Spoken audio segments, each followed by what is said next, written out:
The Art of War by Sun Tzu. 1. Laying Plans.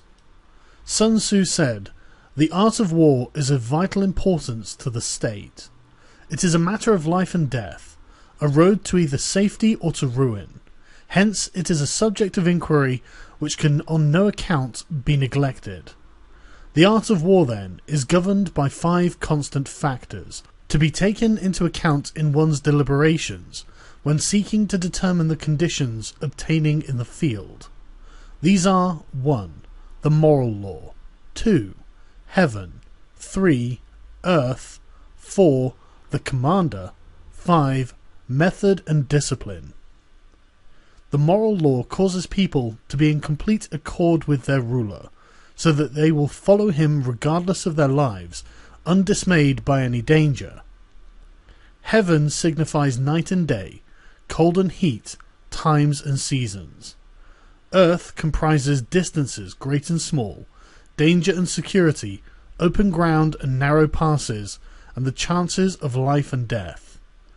The commander stands for the virtues of wisdom, sincerity, benevolence, courage and strictness. By method and discipline are to be understood the marshalling of the army in its proper subdivisions, the graduations of rank among the officers, the maintenance of roads by which supplies may reach the army, and the control of military expenditure. These 5 heads should be familiar to every general. He who knows them will be victorious. He who knows them not will fail. Therefore, in your deliberations, when seeking to determine the military conditions, let them be made the basis of a comparison, in this wise, which of the 2 sovereigns is imbued with the moral law? Which of the 2 generals has the most ability? With whom lies the advantages derived from heaven and earth? On which side is discipline most rigorously enforced? Which army is stronger? On which side are officers and men more highly trained? In which army is there the greater constancy in both reward and punishment? The general that hearkens to my counsel and acts upon it will conquer. Let such a one be retained in command. The general that hearkens not to my counsel, nor acts upon it, will suffer defeat. Let such a one be dismissed. While heading the profit of my counsel, avail yourself also of any helpful circumstances over and beyond the ordinary rules. According as circumstances are favourable, one should modify one's plans. All warfare is based on deception. Hence, when able to attack, we must seem unable. When using our forces, we must seem inactive. When we are near, we must make the enemy believe that we are far away, and when far away, we must make him believe that we are near. Hold out baits to entice the enemy, feign disorder, and crush him. If he is secure at all points, be prepared for him. If he is superior in strength, evade him. If your opponent is of choleric temper, seek to irritate him. Pretend to be weak, that he may grow arrogant. If he is taking his ease, give him no rest. If his forces are united, separate them. Attack him where he is unprepared, appear where you are not expected. These military devices, leading to victory, must not be divulged beforehand. Now the general who wins a battle makes many calculations in his temple ere the battle is fought. The general who loses a battle makes but few calculations beforehand. Thus do many calculations lead to victory, and few calculations lead to defeat. How much more no calculation at all? It is by attention to this point that I can foresee who is likely to win or lose. 2. Waging war. Sun Tzu said, "In the operations of war, where there are in the field 1,000 swift chariots, as many heavy chariots, and 100,000 mail-clad soldiers, with provisions enough to carry them 1,000 li, the expenditure at home and at the front, including entertainment of guests, small items such as glue and paint, and sums spent on chariots and armour, will reach the total of 1,000 ounces of silver per day. Such is the cost of raising an army of 100,000 men. When you engage in actual fighting, if victory is long in coming, then men's weapons will grow dull and their ardour will be dampened. If you lay siege to a town, you will exhaust your strength. Again, if the campaign is protracted, the resources of the state will not be equal to the strain. Now, when your weapons are dulled, your ardour dampened, your strength exhausted and your treasure spent, other chieftains will spring up to take advantage of your extremity. Then no man, however wise, will be able to avert the consequences that must ensue. Thus, though we have heard of stupid haste in war, cleverness has never been associated with long delays. There is no instance of a country having benefited from prolonged warfare. It is only one who is thoroughly acquainted with the evils of war that can thoroughly understand the profitable way of carrying it on. The skilful soldier does not raise a second levy, neither are his supply wagons loaded more than twice. Bring war material with you from home, but forage on the enemy. Thus the army will have food enough for its needs. Poverty of the state exchequer causes an army to be maintained by contributions from a distance. Contributing to maintain an army at a distance causes the people to be impoverished. On the other hand, the proximity of an army causes prices to go up, and high prices cause the people's substance to be drained away. When their substance is drained away, the peasantry will be afflicted by heavy exactions. With this loss of substance and exhaustion of strength, the homes of the people will be stripped bare, and 3/10 of their income will be dissipated, while government expenses for broken chariots, worn-out horses, breastplates and helmets, bows and arrows, spears and shields, protective mantles, draft oxen and heavy wagons will amount to 4/10 of its total revenue. Hence a wise general makes a point of foraging on the enemy. 1 cartload of the enemy's provisions is equivalent to 20 of one's own, and likewise a single picul of his provender is equivalent to 20 from one's own store. Now, in order to kill the enemy, our men must be roused to anger. That there may be advantage from defeating the enemy, they must have their rewards. Therefore in chariot fighting, when 10 or more chariots have been taken, those should be rewarded who took the first. Our own flags should be substituted for those of the enemy, and the chariots mingled and used in conjunction with ours. The captured soldiers should be treated kindly and kept. This is called using the conquered foe to augment one's own strength. In war then, let your great object be victory, not lengthy campaigns. Thus it may be known that the leader of armies is the arbiter of the people's fate, the man on whom it depends whether the nation shall be in peace or in peril. 3. Attack by stratagem. Sun Tzu said, "In the practical art of war, the best thing of all is to take the enemy's country whole and intact. To shatter and destroy it is not so good. So too, it is better to recapture an army entire than to destroy it, to capture a regiment, a detachment, or a company entire than to destroy them. Hence, to fight and conquer in all of your battles is not supreme excellence. Supreme excellence consists in breaking the enemy's resistance without fighting. Thus, the highest form of generalship is to balk the enemy's plans. The next best is to prevent the junction of the enemy's forces. The next in order is to attack the enemy's army in the field, and the worst policy of all is to besiege walled cities. The rule is not to besiege walled cities if it can possibly be avoided. The preparation of mantlets, movable shelters, and other various implements of war will take up 3 whole months, and the piling up of mounds over and against the walls will take 3 months more. The general, unable to control his irritation, will launch his men to the assault like swarming ants, with the result that 1/3 of his men are slain, while the town remains untaken. Such are the disastrous effects of a siege. Therefore the skilful leader subdues the enemy troops without any fighting. He captures their cities without laying siege to them. He overthrows their kingdom without lengthy operations in the field. With his forces intact, he will dispute the mastery of the empire, and thus, without losing a man, his triumph will be complete. This is the method of attacking by stratagem. It is the rule in war, if our forces are 10 to the enemy's 1, to surround him. If 5 to the enemy's 1, attack him. If twice as numerous, divide our army into 2. If equally matched, we can offer battle. If slightly inferior in numbers, we can avoid the enemy. If quite unequal in every way, we can flee from him.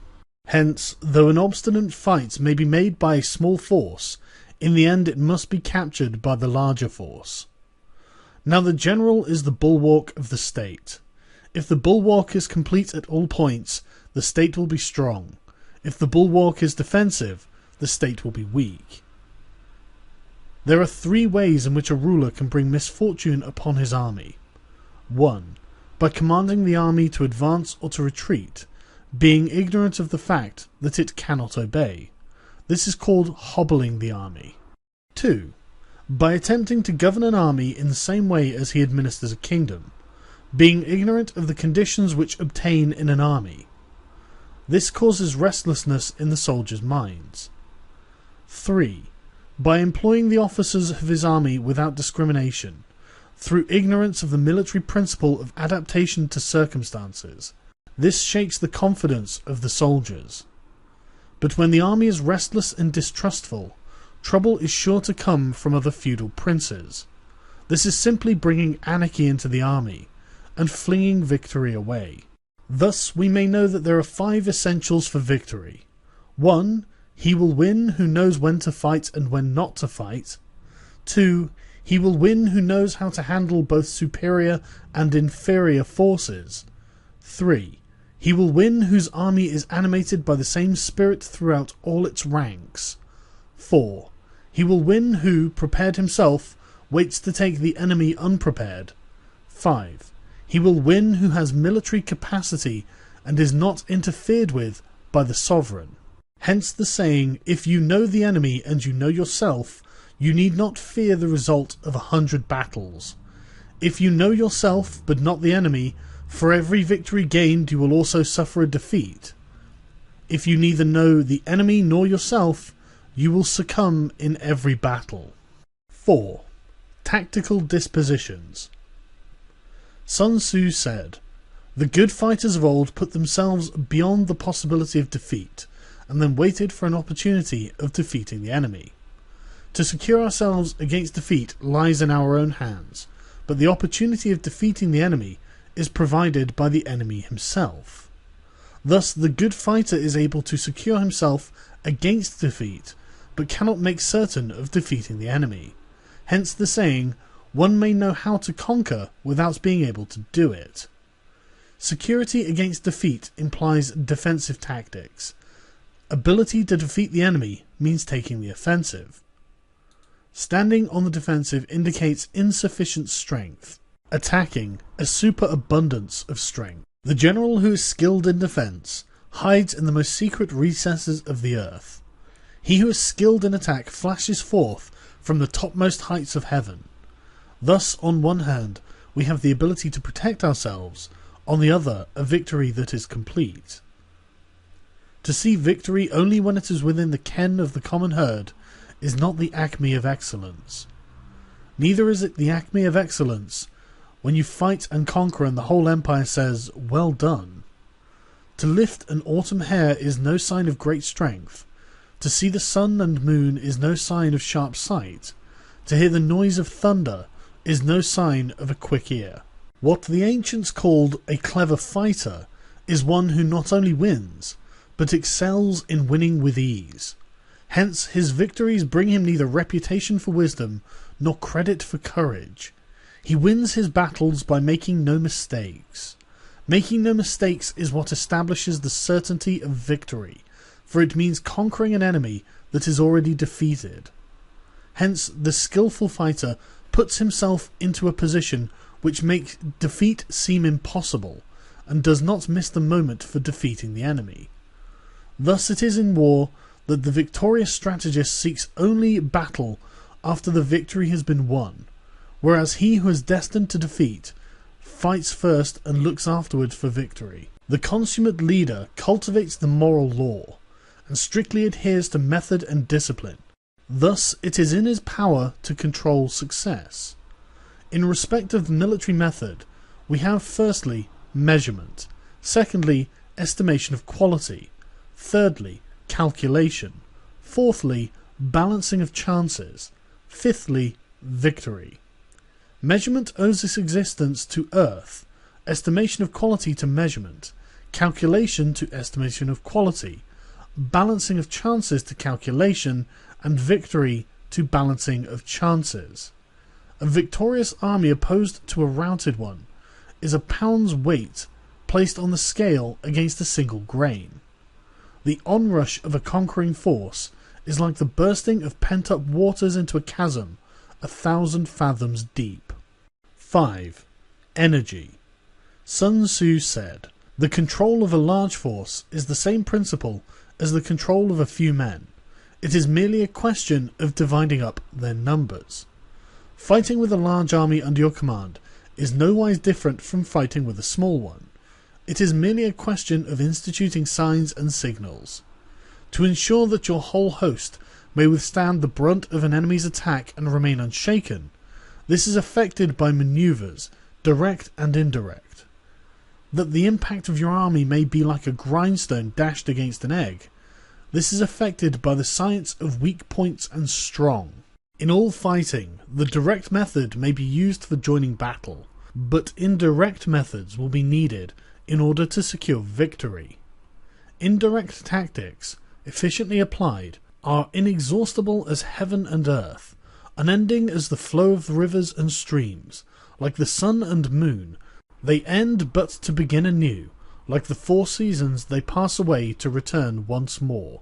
There are not more than 5 musical notes, yet the combination of these 5 give rise to more melodies than can ever be heard. There are not more than 5 primary colours, blue, yellow, red, white and black, yet in any combination they produce more hues that can never be seen.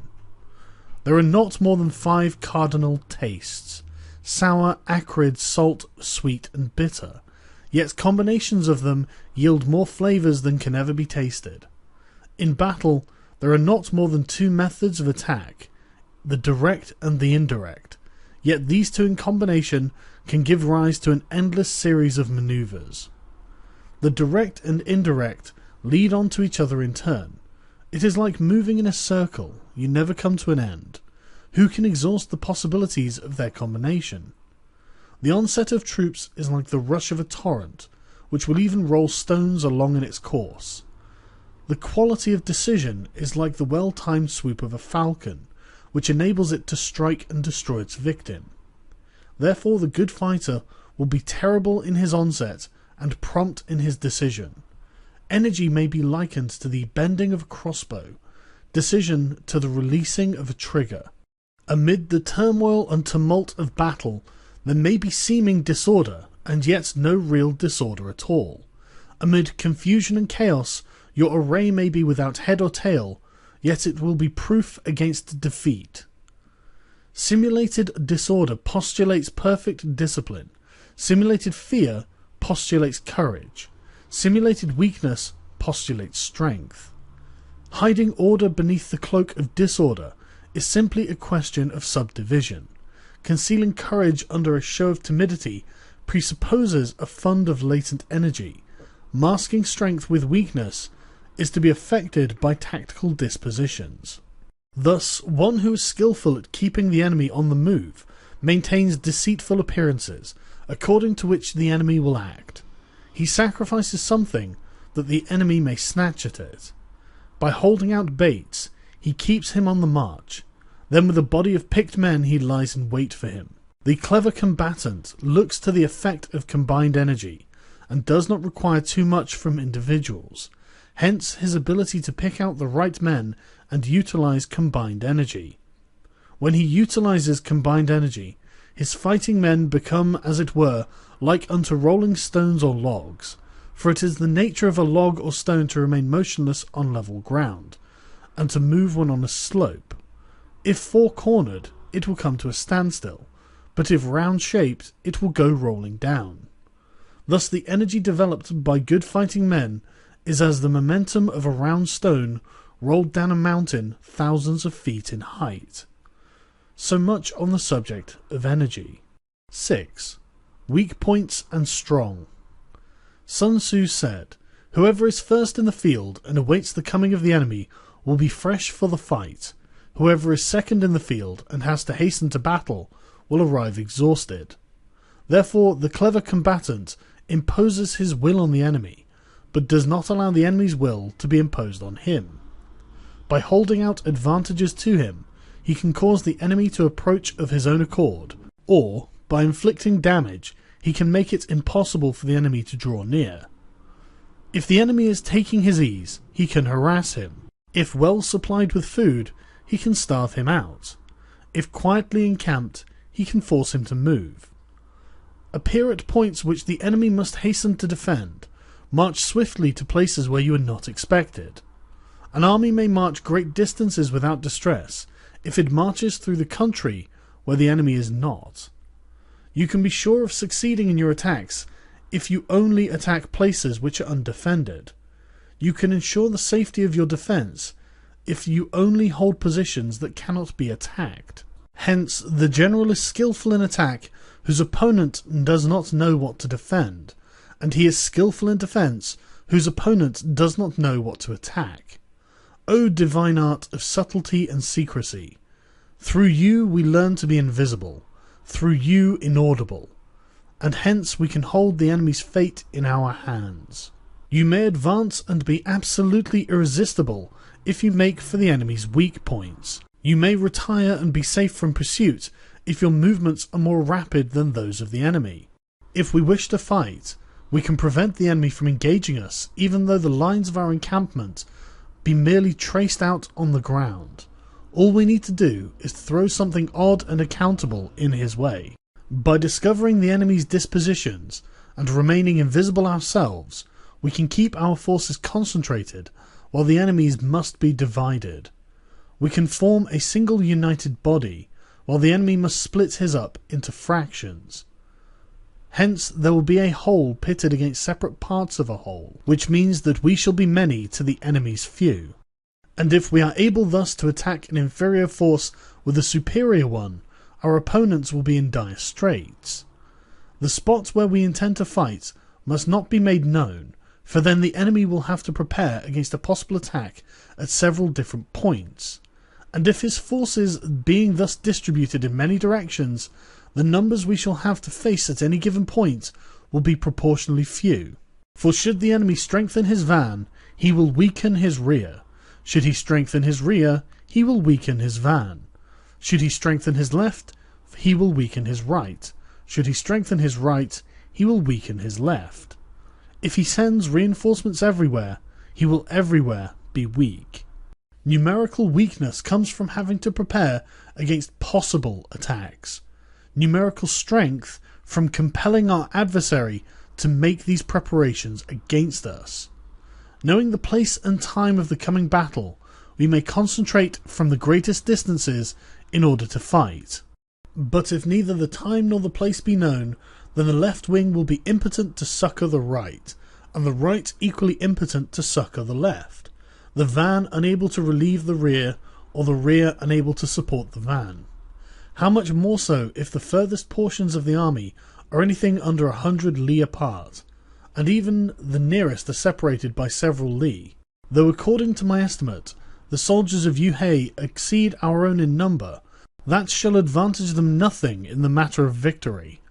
I say then that victory can be achieved. Though the enemy be stronger in numbers, we may prevent him from fighting. Scheme so as to discover his plans and the likelihood of their success. Rouse him and learn the principle of his activity or inactivity. Force him to reveal himself so as to find out his vulnerable spots. Carefully compare the opposing army with your own, so that you may know where the strength is superabundant and where it is deficient. In making tactical dispositions, the highest pitch you can attain is to conceal them. Conceal your dispositions, and you will be safe from the prying of the subtlest spies, from the machinations of the wisest brains. How victory may be produced for them out of the enemy's own tactics, that is what the multitude cannot comprehend. All men can see the tactics whereby I conquer, but what none can see is the strategy out of which victory is evolved. Do not repeat the tactics which have gained you one victory, but let your methods be regulated by the infinite variety of circumstances. Military tactics are like unto water, for water in its natural course runs away from high places and hastens downwards. So in war the way is to avoid what is strong and to strike at what is weak. Water shapes its course according to the nature of the ground over which it flows. The soldier works out his victory in relation to the foe whom he is facing. Therefore, just as water retains no constant shape, so in warfare there are no constant conditions. He who can modify his tactics in relation to his opponent, and thereby succeed in winning, may be called a heaven-born captain. The 5 elements, water, fire, wood, metal, and earth, are not always equally predominant. The 4 seasons make way for each other in turn. There are short days and long. The moon has its periods of waning and waxing. 7. Maneuvering. Sun Tzu said, "In war the general receives his commands from the sovereign. Having collected an army and concentrated his forces, he must blend and harmonize the different elements thereof before pitching his camp. After that comes tactical maneuvering, than which there is nothing more difficult. The difficulty of tactical maneuvering consists in turning the devious into the direct, and misfortune into gain. Thus, to take a long and circuitous route after enticing the enemy out of the way, and though starting after him, to contrive to reach the goal before him, shows knowledge of the artifice of deviation. Maneuvering with an army is advantageous, with an undisciplined multitude most dangerous.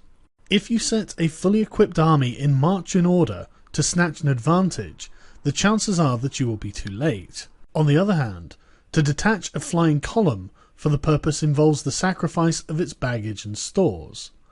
Thus, if you order your men to roll up their buff coats and make forced marches without halting day or night, covering double the usual distance at a stretch, doing 100 li in order to wrest an advantage, the leaders of all of your 3 divisions will fall into the hands of the enemy. The stronger men will be in front, the jaded ones will fall behind, and on this plan only 1/10 of your army will reach its destination.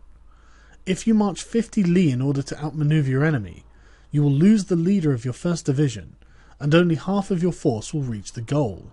If you march 30 li with the same object, 2/3 of your army will arrive. We may take it then that an army without its baggage train is lost. Without provisions it is lost. Without bases of supply it is lost.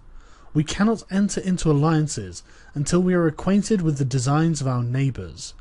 We are not fit to lead an army on the march unless we are familiar with the face of the country, its mountains and forests, its pitfalls and precipices, its marshes and swamps. We shall be unable to turn natural advantage to account unless we make use of local guides. In war, practice dissimulation, and you will succeed. Whether to concentrate or to divide your troops must be decided by circumstances. Let your rapidity be that of the wind, your compactness that of the forest. In raiding and plundering be like fire, is immovability like a mountain. Let your plans be dark and impenetrable as night, and when you move, fall like a thunderbolt. When you plunder a countryside, let the spoil be divided amongst your men. When you capture a new territory, cut it up into allotments for the benefit of the soldiery. Ponder and deliberate before you make a move. He will conquer who has learnt the artifice of deviation. Such is the art of manoeuvring. The Book of Army Management says, "On the field of battle, the spoken word does not carry far enough, hence the institution of gongs and drums. Nor can ordinary objects be seen clearly enough, hence the institution of banners and flags. Gongs and drums, banners and flags are means whereby the eyes and ears of the host may be focused on one particular point. The host thus forming a single united body, it is impossible either for the brave to advance alone or the cowardly to retreat alone. This is the art of handling large masses of men.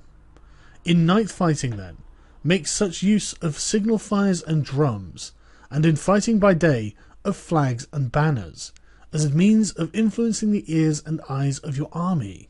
A whole army may be robbed of its spirit. A commander-in-chief may be robbed of his presence of mind. Now a soldier's spirit is keenest in the morning. By noonday it has begun to flag, and in the evening his mind is bent only on returning to camp. A clever general, therefore, avoids an army when its spirit is keen, but attacks it when it is sluggish and inclined to return. This is the art of studying moods. Disciplined and calm, to wait the appearance of disorder and hubbub amongst the enemy.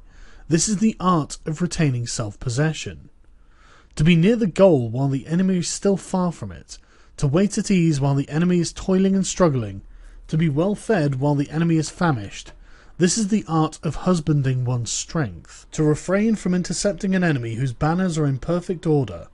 To refrain from attacking an army drawn up in calm and confident array. This is the art of studying circumstances. It is a military axiom not to advance uphill against the enemy, nor to oppose him when he comes downhill.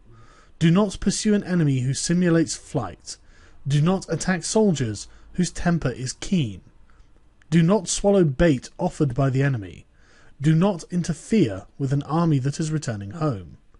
When you surround an army, leave it an outlet free. Do not press a desperate foe too hard. Such is the art of warfare. 8. Variation in tactics. Sun Tzu said, "In war, the general receives his commands from the sovereign, and collects his army, and concentrates his forces.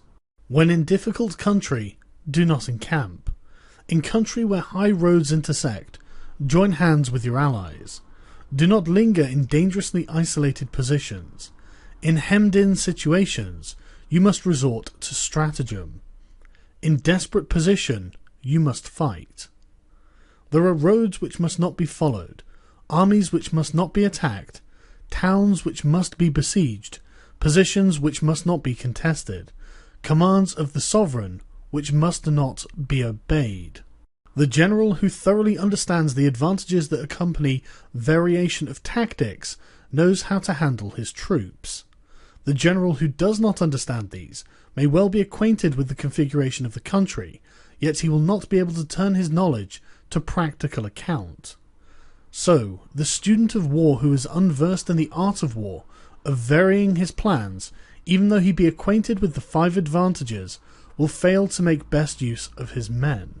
Hence, in the wise leader's plans, considerations of advantage and of disadvantage will be blended together.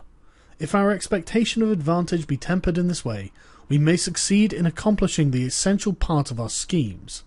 If, on the other hand, in the midst of difficulties we are always ready to seize an advantage, we may extricate ourselves from misfortune. Reduce the hostile chiefs by inflicting damage on them, and make trouble for them, and keep them constantly engaged.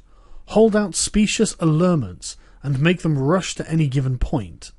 The art of war teaches us to rely not on the likelihood of the enemy's not coming, but on our own readiness to receive him, not on the chance of his not attacking, but rather on the fact that we have made our position unassailable. There are 5 dangerous faults which may affect a general. 1. Recklessness, which leads to destruction. 2. Cowardice, which leads to capture.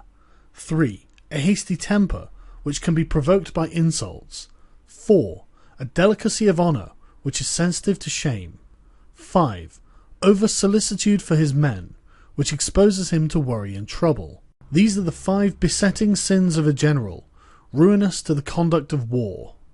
When an army is overthrown and its leader slain, the cause will surely be found amongst these 5 dangerous faults. Let them be a subject of meditation. 9. The army on the march. Sun Tzu said, "We come now to the question of encamping the army, and observing the signs of the enemy. Pass quickly over mountains and keep in the neighbourhood of valleys. Camp in high places, facing the sun. Do not climb heights in order to fight. So much for mountain warfare. After crossing a river, you should get far away from it. When an invading force crosses a river on its onward march, do not advance to meet it midstream. It will be best to let half the army get across, and then deliver your attack. If you are anxious to fight, you should not go to meet the invader near a river which he has to cross. Moor your craft higher up than the enemy, and facing the sun. Do not move upstream to meet the enemy. So much for river warfare. In crossing salt marshes, your sole concern should be to get over them quickly without any delay.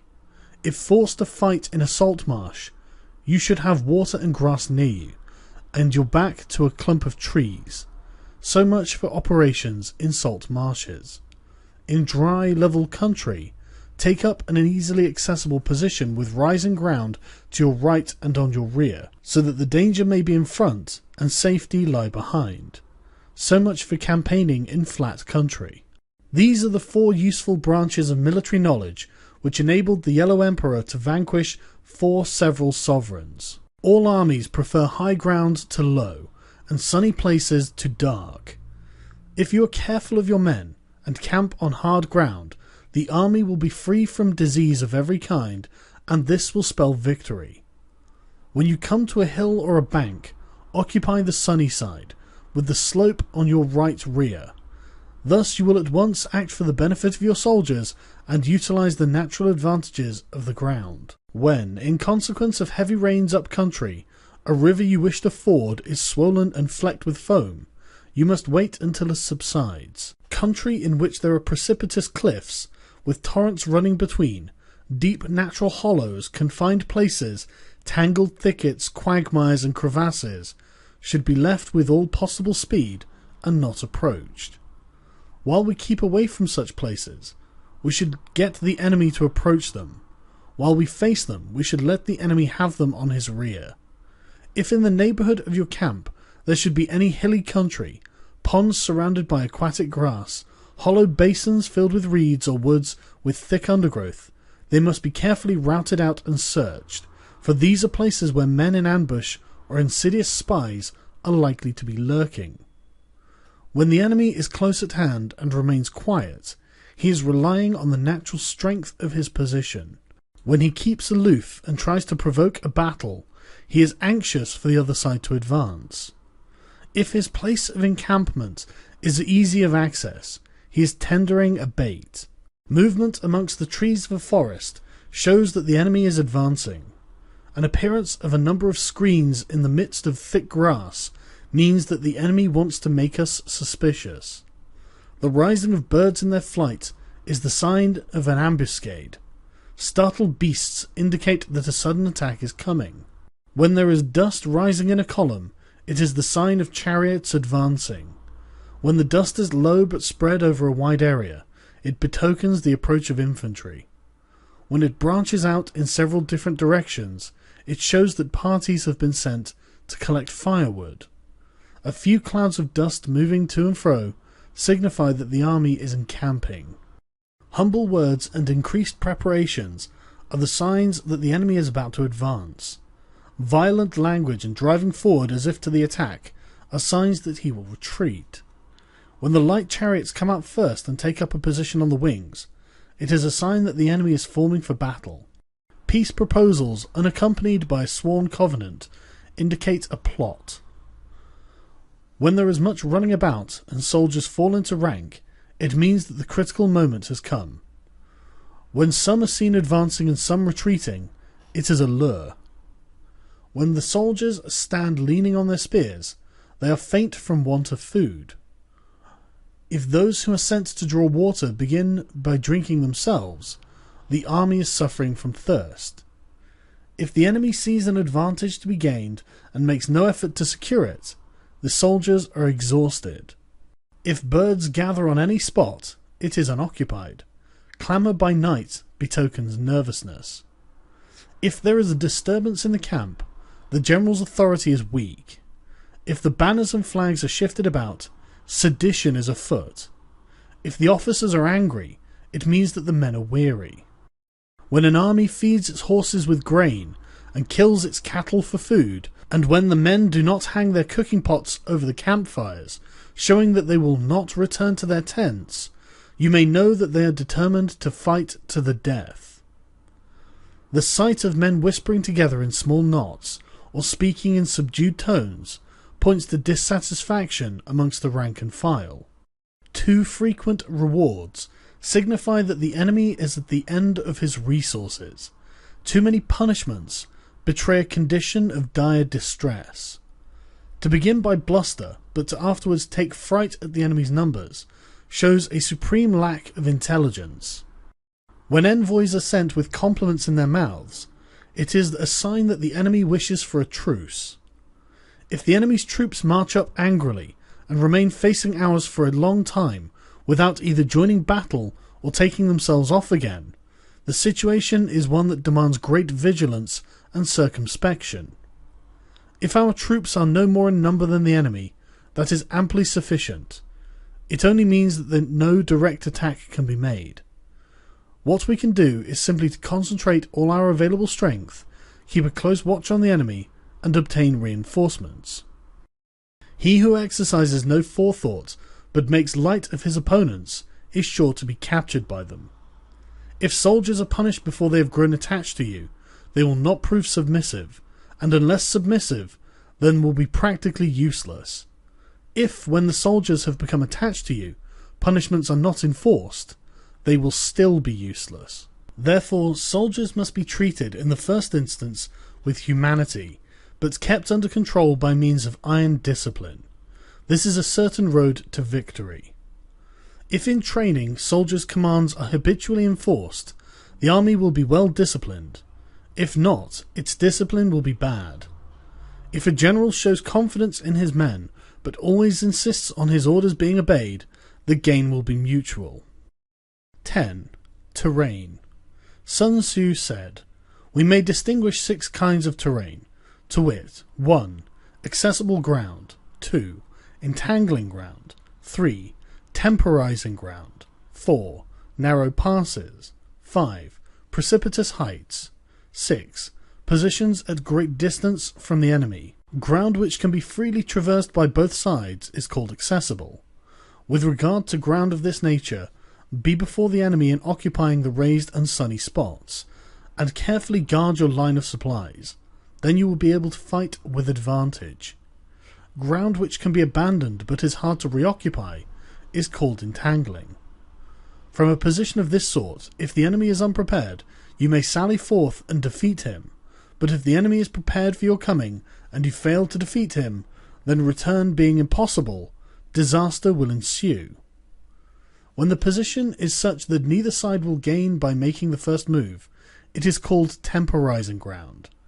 In a position of this sort, even though the enemy should offer us an attractive bait, it will be advisable not to stir forth, but rather to retreat, thus enticing the enemy in his turn. Then, when part of his army has come out, we may deliver our attack with advantage.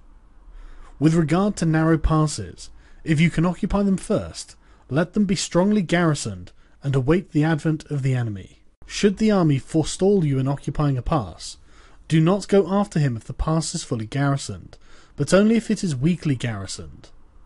With regard to precipitous heights, if you are beforehand with your adversary, you should occupy the raised and sunny spots and wait for him to come up. If the enemy has occupied them before you, do not follow him, but retreat and try to entice him away. If you are situated at a great distance from the enemy, and the strength of the two armies is equal, it is not easy to provoke a battle, and the fighting will be to your disadvantage. These are the 6 principles connected with the earth. The general who has attained a responsible post must be careful to study them. Now an army is exposed to 6 several calamities, not arising from natural causes, but from the faults from which the general is responsible. These are 1. Flight, 2. Insubordination, 3. Collapse, 4. Ruin, 5. Disorganization, and 6. Rout. Other conditions being equal, if one force is hurled against another 10 times its size, the result will be the flight of the former. When the common soldiers are too strong and their officers too weak, the result is insubordination. When the officers are too strong and the common soldiers too weak, the result is collapse. When the higher officers are angry and insubordinate, and on meeting the enemy give battle on their own account from a feeling of resentment, before the commander-in-chief can tell whether or no he is in a position to fight, the result is ruin. When the general is weak and without authority, when his orders are not clear and distinct, when there are no fixed duties assigned to officers and men, and the ranks are formed in a slovenly and haphazard manner, the result is utter disorganization. When a general, unable to estimate the enemy's strength, allows an inferior force to engage a larger one, or hurls a weak detachment against a powerful one, and neglects to place picked soldiers in the front rank, the result must be a rout. These are the 6 ways of courting defeat, which must be carefully noted by the general who has attained a responsible post. The natural formation of the country is the soldier's best ally, but a power of estimating the adversary, of controlling the forces of victory, and of shrewdly calculating the difficulties, dangers, and distances constitutes the great test of a general. He who knows these things and in fighting puts his knowledge into practice will win his battles. He who knows them not, nor practices them, will surely be defeated. If fighting is so sure to result in victory, then you must fight, even though the ruler forbid it. If fighting will not result in victory, then you must not fight, even at the ruler's bidding. The general who advances without coveting fame, and retreats without fearing disgrace, whose only thought is to protect his country and do good service for his sovereign, is the jewel of the kingdom. Regard your soldiers as your children, and they will follow you into the deepest valleys. Look upon them as your own beloved sons, and they will stand by you even unto death. However, if you are indulgent, but unable to make your authority felt, kind-hearted, but unable to enforce your commands, and incapable, moreover, of quelling disorder, then your soldiers must be likened to spoilt children. They are useless for any practical purpose. If we know that our own men are in a condition to attack, but are unaware that the enemy is not open to attack, we have gone only halfway towards victory. If we know that the enemy is open to attack, but are unaware that our own men are not in a condition to attack, we have gone only halfway towards victory. If we know that the enemy is open to attack, and we also know that our men are in a condition to attack, but are unaware that the nature of the ground makes fighting impracticable, we have still only gone halfway towards victory. Hence, the experienced soldier, in one motion, is never bewildered. Once he has broken camp, he is never at a loss.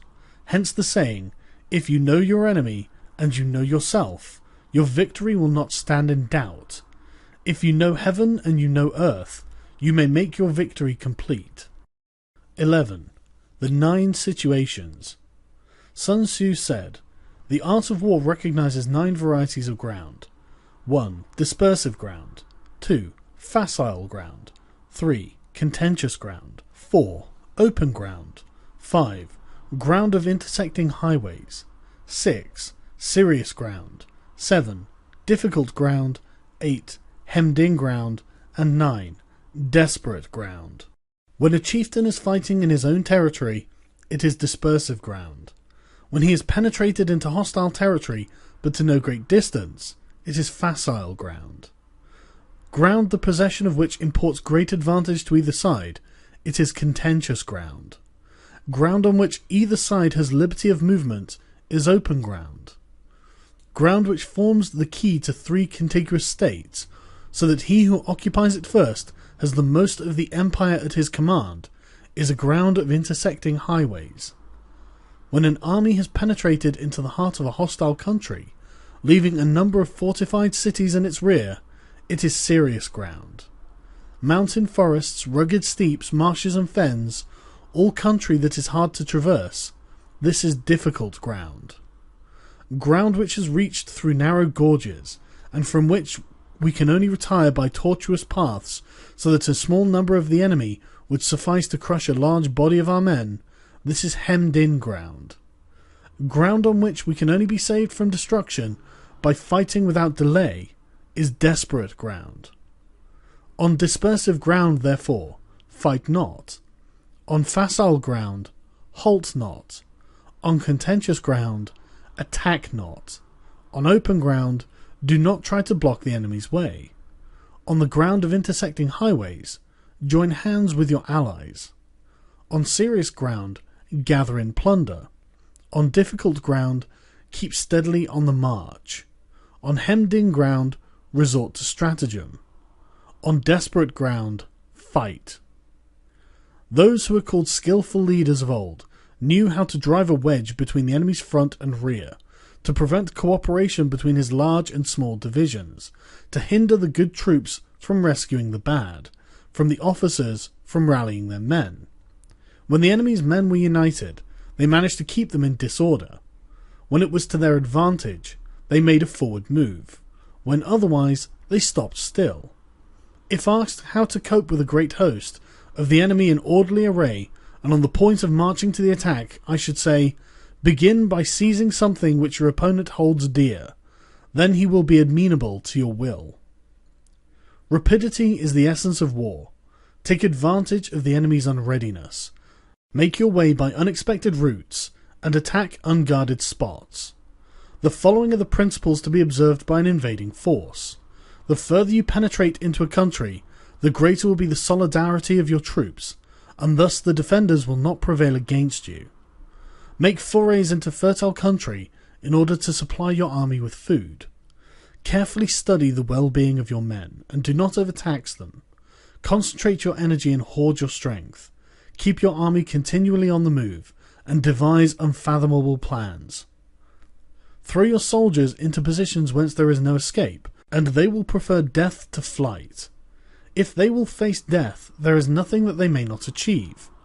Officers and men alike will put forth their utmost strength. Soldiers, when in desperate straits, lose the sense of fear. If there is no place of refuge, they will stand firm. If they are in hostile country, they will show a stubborn front. For if there is no help for it, they will fight hard. Thus, without waiting to be marshalled, the soldiers will constantly be on the qui-vive. Without waiting to be asked, they will do your will. Without restrictions, they will be faithful. Without giving orders, they can be trusted. Prohibit the taking of omens, and do away with superstitious doubts. Then, until death itself comes, no calamity need be feared. If our soldiers are not overburdened with money, it is not because they have a distaste for riches. If their lives are not unduly long, it is not because they are disinclined to longevity. On the day they are ordered out to battle, your soldiers may weep, those sitting up bedewing their garments, and those lying down letting the tears run down their cheeks. But let them once be brought to bay, and they will display the courage of a Chu or a Q. The skillful tactician may be likened to the Shuai Yuan.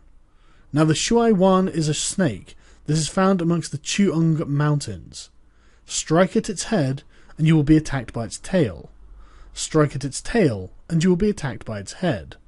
Strike at its middle, and you will be attacked by head and tail both. Asked if an army can be made to imitate the Shuai Yuan, I should answer yes, for the men of Wu and the men of Ye are enemies, yet if they are crossing a river in the same boat and are caught by a storm, they will come to each other's assistance, just as the left hand helps the right. Hence it is not enough to put one's trust in the tethering of horses, and the burying of chariot wheels into the ground. The principle on which to manage an army is to set up one standard of courage which all must reach. How to make the best of both strong and weak, that is a question involving the proper use of ground. Thus the skillful general conducts his army just as though he were leading a single man, willy-nilly by the hand. It is the business of a general to be quiet, and thus ensure secrecy, upright and just, and thus maintain order. He must be able to mystify his officers and men by false reports and appearances, and thus keep them in total ignorance. By altering his arrangements and changing his plans, he keeps the enemy without definite knowledge. By shifting his camp and taking circuitous routes, He prevents the enemy from anticipating his purpose. But at the critical moment, the leader of an army acts like one who has climbed up a height and then kicks away the ladder behind him. He carries his men deep into hostile territory before he shows his hand. He burns his boats and breaks his cooking pots like a shepherd driving a flock of sheep. He drives his men this way and that, and knows nothing whither he is going. To muster his host and bring it into danger, this may be termed the business of a general. The different measures suited to the 9 varieties of ground, the expediency of aggressive or defensive tactics, the fundamental laws of human nature, these are the things that must most certainly be studied. When invading hostile territory, the general principle is that penetrating deeply brings cohesion, but penetrating but a short way means dispersion. When you leave your own country behind and take your army across neighbourhood territory, you find yourself on critical ground. When there are means of communication on all 4 sides, the ground is one of intersecting highways. When you penetrate deeply into a country, it is serious ground, but when you penetrate a little way, it is facile ground. When you have the enemy's strongholds on your rear and narrow passes in front, it is hemmed-in ground. Where there is no place of refuge at all, it is desperate ground. Therefore, on dispersive ground, I would inspire my men with unity of purpose. On facile ground, I would see to it that there is close connection between all parts of my army. On contentious ground, I would hurry up my rear. On open ground, I would keep a vigilant eye on my defences. On ground of intersecting highways, I would consolidate my alliances. On serious ground, I would try to ensure a continuous stream of supplies. On difficult ground, I would keep pushing along the road. On hemmed-in ground, I would block any way of retreat. On desperate ground, I would proclaim to my soldiers the hopelessness of saving their lives. For it is the soldier's disposition to offer an obstinate resistance when surrounded, to fight hard when he cannot help himself, and to obey promptly when he has fallen into danger. We cannot enter into an alliance with neighbouring princes until we are acquainted with their designs. We are not fit to lead an army on the march unless we are familiar with the face of the country, its mountains and forests, its pitfalls and precipices, its marshes and swamps. We shall be unable to turn natural advantages to account unless we make use of local guides. To be ignored in any one of the following 4 or 5 principles does not befit a warlike prince. When a warlike prince attacks a powerful state, his generalship shows itself in preventing the concentration of the enemy's forces. He overawes his opponents, and their allies are prevented from joining against him. Hence he does not strive to ally himself with all and sundry, nor does he foster the power of other states. He carries out his own secret designs, keeping his antagonists in awe. Thus he is able to capture their cities and overthrow their kingdoms. Bestow rewards without regard to rule, issue orders without regard to previous arrangements, and you will be able to handle a whole army as though you had to do but a single man. Confront your soldiers with the deed itself. Never let them know your design. When the outlook is bright, bring it before their eyes, but tell them nothing when the situation is gloomy. Place your army in deadly peril, and it will survive. Plunge it into desperate straits, and it will come off in safety. For it is precisely when a force has fallen into harm's way that it is capable of striking a blow for victory. Success in warfare is gained by carefully accommodating ourselves to the enemy's purpose. By persistently hanging on the enemy's flank, we shall succeed in the long run in killing the commander-in-chief. This is called ability to accomplish a thing by sheer cunning. On the day that you take up your command, block the frontier passes, destroy the official tallies, and stop the passage of all emissaries. Be stern in the council chamber, so that you may control the situation. If the enemy leaves a door open, you must rush in. Forestall your opponents by seizing what he holds dear, and subtly contrive to time his arrival on the ground. Walk in the path defined by rule, and accommodate yourself to the enemy until you can fight a decisive battle. At first, then, exhibit the coyness of a maiden, until the enemy gives you an opening. Afterwards, emulate the rapidity of a running hare, and it would be too late for the enemy to oppose you. 12. Attack by fire. Sun Tzu said, "There are 5 ways of attacking with fire. The first is to burn soldiers in their camp. The second is to burn stores. The third is to burn baggage trains. The fourth is to burn arsenals and magazines. The fifth is to hurl dropping fire amongst the enemy." In order to carry out an attack, we must have means available. The material for raising fire should always be kept in readiness. There is a proper season for making attacks with fire, and special days for starting a conflagration. The proper season is when the weather is very dry. The special days are those when the moon is in the constellations of the sieve, the wall, the wing, or the crossbar, for these 4 days are all of rising wind. In attacking with fire, one should be prepared to meet the 5 possible developments. 1. When a fire breaks out inside to an enemy's camp, respond at once with an attack from without. 2.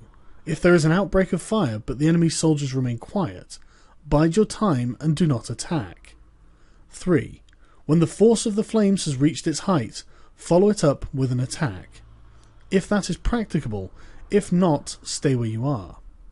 4. If it is possible to make an assault with fire from without, do not wait for it to break out from within, but deliver your attack at a favourable moment. 5. When you start a fire, be windward of it. Do not attack from the leeward. A wind that rises in the daytime lasts long, but a night breeze soon falls. In every army, 5 developments connected with fire must be known, the movement of the stars calculated, and a watch kept for the proper days. Hence, those who use fire as an aid to the attack show intelligence. Those who use water as an aid to the attack gain an accession of strength. By means of water, an enemy may be incepted, but not robbed of all of his belongings. Unhappy is the fate of one who tries to win his battles and succeed in his attacks without cultivating the spirit of enterprise, for the result is a waste of time and general stagnation.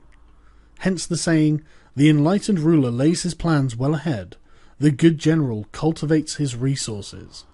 Move not unless you see an advantage. Use not your troops unless there is something to be gained. Fight not unless the position is critical. No ruler should put troops into the field merely to gratify his own spleen. No general should fight a battle simply out of pique. If it is to your advantage, make a forward move. If not, stay where you are. Anger may in time change to gladness. Vexation may be succeeded by content. But a kingdom that has once been destroyed can never again come into being, nor can the dead ever be brought back to life. Hence the enlightened ruler is heedful, and the good general full of caution. This is the way to keep a country at peace and an army intact. 13. The use of spies. Sun Tzu said, "Raising a host of 100,000 men and marching them great distances entails heavy loss on the people and a drain on the resources of the state. The daily expenditure will amount to 1,000 ounces of silver. There will be a commotion at home and abroad, and men will drop down exhausted on the highways. As many as 700,000 families will be impeded in their labour. Hostile armies may face each other for years, striving for the victory which is decided in a single day. This being so, to remain in ignorance of the enemy's condition, simply because one grudges the outlay of a few hundred ounces of silver in honours and emoluments, is the height of inhumanity. One who acts thus is no leader of men, no present help to his sovereign, and no master of victory. Thus, what enables the wise sovereign and the good general to strike and conquer and achieve things beyond the reach of ordinary men is foreknowledge. Now this foreknowledge cannot be elicited from spirits, it cannot be obtained inductively from experience, nor by any deductive calculation. Knowledge of the enemy's dispositions can only be obtained from other men. Hence the use of spies, there are 5 classes. 1. Local spies. 2. Inward spies. 3. Converted spies. 4. Doomed spies. 5. Surviving spies. When these 5 kinds of spy are all at work, none can discover the secret system. This is what is called divine manipulation of the threads. It is the sovereign's most precious faculty. Having local spies means employing the services of inhabitants of a district. Having inward spies, making use of the officials of the enemy. Having converted spies, getting hold of the enemy's spies and using them for our own purposes. Having doomed spies, doing certain things openly for purposes of deception and allowing our spies to know of them and report them to the enemy. Surviving spies are finally those who bring back news from the enemy's camp. Hence it is that which none in the whole army are more intimate relations to be maintained than with spies. None should be more liberally rewarded. In no other business should greater secrecy be preserved. Spies cannot be usefully employed without a certain intuitive sagacity. They cannot be properly managed without benevolence and straightforwardness. Without subtle ingenuity of mind, one cannot make certain the truth of their reports. Be subtle, and use your spies for every kind of business. If a secret piece of news is divulged by a spy before the time is ripe, he must be put to death together with the man to whom the secret was told. Whether the object be to crush an army, to storm a city, or to assassinate an individual, it is always necessary to begin by finding out the names of the attendants, the aides de camp, the doorkeepers and sentries of the general in command. Our spies must be commissioned to ascertain these. The enemy's spies who have come to spy on us must be sought out, tempted with bribes, led away and comfortably housed. Thus they will become converted spies and available for our service. It is through the information brought by the converted spy that we are able to acquire and employ local and inward spies. It is owing to his information again that we can cause the doomed spy to carry false tidings to the enemy. Lastly, it is by his information that the surviving spy can be used on appointed occasions. The end and aim of all spying in its 5 varieties is knowledge of the enemy, and this knowledge can only be derived in the first instance from the converted spy. Hence it is essential that the converted spy be treated with the utmost liberality. Of old, the rise of the Yin dynasty was due to Ai Chi, who had served under Hisa. Likewise, the rise of the Chu dynasty was due to Liu Ya, who had served under Yin. Hence, it is only the enlightened ruler and the wise general who will use the highest intelligence of the army for purposes of spying and thereby achieve great results. Spies are a most important element in water, because on them depends an army's ability to move.